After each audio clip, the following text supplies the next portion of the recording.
Right.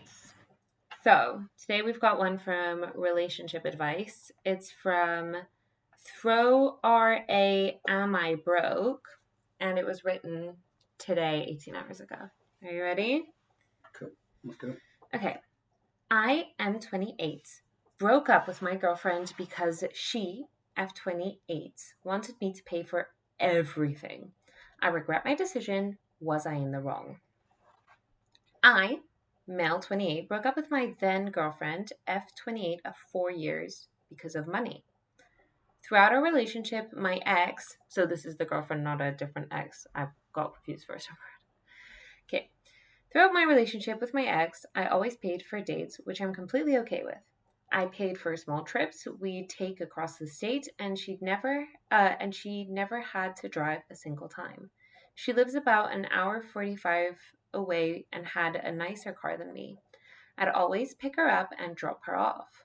I did not mind doing those things at all. Matter of fact, I loved it. Things became tricky when she came with me with expectations about money a year into our relationship. She told me that she expected me to start contributing to her bills, such as her phone bill, her nails, and her hair.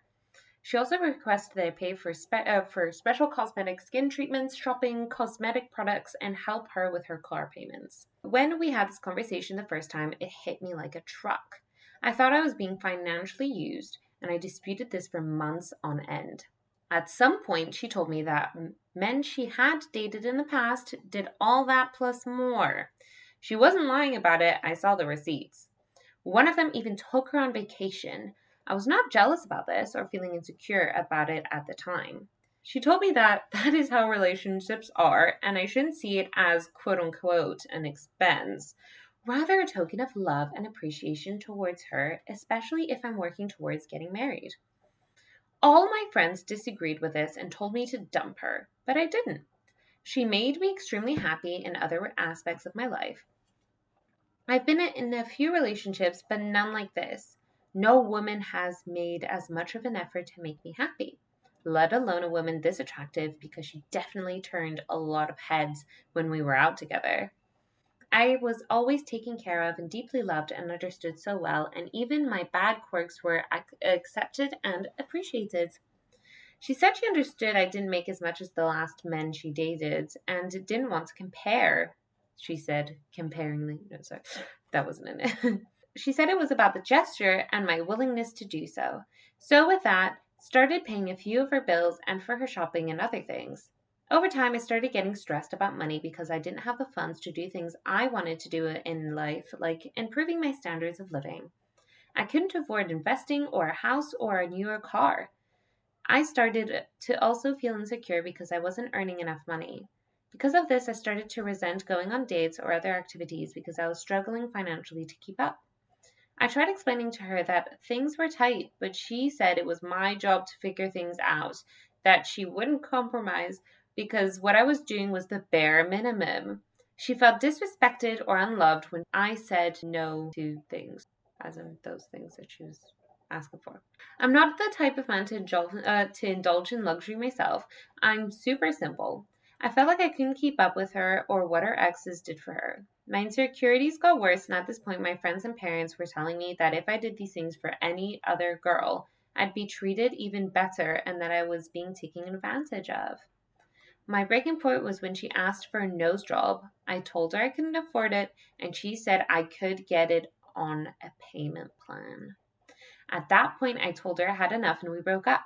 We were on and off for a few weeks because we were still close and the love was mutual. However, eventually we drifted away. Since then, I've been alone and reflecting on my decision. My friends and family did not like her at all and said I was being taken advantage of. However, if I keep hearing how it's becoming more common for men to offer to pay for a woman's things, men enjoy taking care of their women and pampering them, and that some of them will really go out of their way to make sure that their women are showered with gifts. I hear some men say that it's harder for women to make money due to wage differences, etc., let alone as much money as men. So we shouldn't expect them to have to pay for things or go 50-50 and make their lives easier because we love them, especially if we want to get married down the road. I'm wondering if the issue was actually me. Was it my fault for not making enough money or working harder to make more?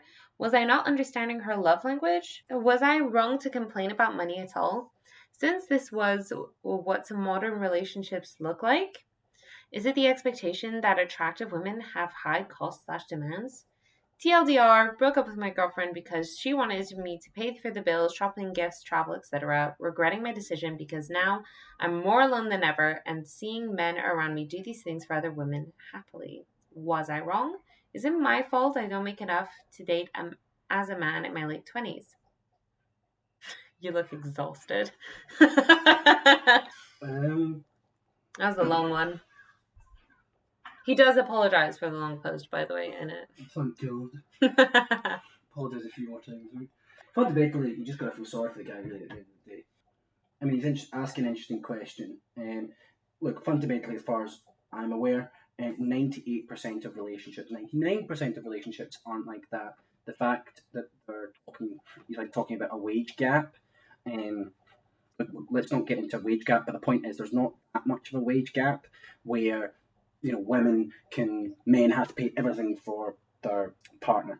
Honestly, I think he spent too much time on social media. He's got this idea in his head from social media that all men, that's how they, look after their women. Look, there is a certain, percentage of men that earn a huge amount of money and they get and attract a certain type of woman if this is what they want and this is what women want. The woman basically gets everything paid for her. She, he said that she was really like loving and caring about his quirks and all that stuff. So she seems to be one of those women that are attracted to one of those type of men. You aren't one of them because maybe you don't want to do that and fundamentally you can't afford it. Most relationships are not like that. That's mad. Turn off your phone, spend less time on social media. You're off your rocker. Listen to your friends and family. Yeah. I think it's interesting. Like, weirdly enough, like the feedback loop of social media, as you said, is probably feeding him that percentage of population, which is quite loud, of women who expect men to pay for everything, and the opposite way around, where men struggle to find women because they believe they have to pay for everything because that's what they think women want. And it's this weird echo chamber of this very small percentage of women who demand this of men, and this small percentage of men who want that specific kind of woman and think they're not good enough because they don't earn enough and they're feeding each other. Yeah, it's the classic of women thinking they know what men want and men thinking they know what women want. And it's this idea of spending far too much time thinking about what the other sex supposedly wants. Yeah. And getting feedback loops on social media and echo chambers on social media. If you're following the, Andrew Tates of the world, that is what they're saying. They're saying, I'm a multimillionaire. I do what I like. The women in my life, I buy them everything, but I essentially own them. And if that's what he wants to do and other men like him want to do, fine. And if certain women like that and they want to do that, that's also fine. But social media, just like everything that you usually see, is a very, very, very tiny percentage of the population. It's almost like social media now, we start thinking it used to start as being as friends. It would be your friends, it would be your local group, but now you've got all these influencers that you gain a social connection to, or you do, to them, like they are your friend. So you have 10 social media influencers that you're like, oh, they're my like really close friends in a weird sort of way. But in reality, they are living the top 0.01%. And you normally, if it wasn't for social media, you would never have 10 friends in that group unless you were extremely lucky or unlucky, depending how you want to put it. But yeah, I think that's just weird. Sad, but listen to your friends and family, like they're grounded, right? I would say, like, because neither him or him talking about his ex talk about social media, I think like one of the interesting points is that she has this baseline, a bar that is set quite high for men. Of like, well, all these men used to do this for me in the past. You have to also. Now, interestingly, he does not say anywhere that I've found how much money he makes. He doesn't say how much the contributions to the bills are. He also doesn't really exactly say like where she's at in life. So does she? For me, it doesn't really. We know she has a job, but that's it. For me, it doesn't really matter. It's when you're getting into that relationship. Even if you suddenly realize, let's say, he's an investment banker on 180k and he's going to skyrocket to 1 million in the next 5 years, and she's doing, a cashier job, and she's going to be sticking doing the cashier job for the next 5 years. The baseline is, what is your relationship built on? Is it a partnership? Or is it one of these social media ones that I've talked about with like the Andrew Tates, the other ones? What is your relationship? Because you need to have stamped that out day one.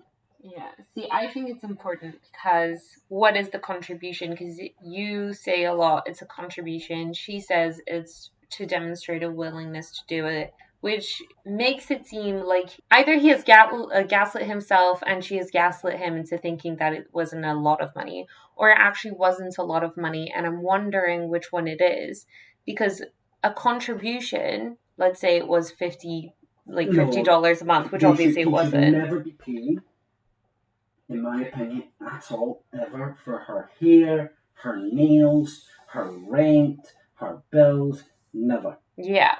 Absolutely never. The only time you do that is when you're married, but you do that from a joint income perspective. And then it's not you, it's us spending that on your nails. Yeah. Now, the only time you can, I think there's an argument is if you're living together, when it comes to certain things like rent and bills based on income. But before that, it should never be for personal expenses. All right, go.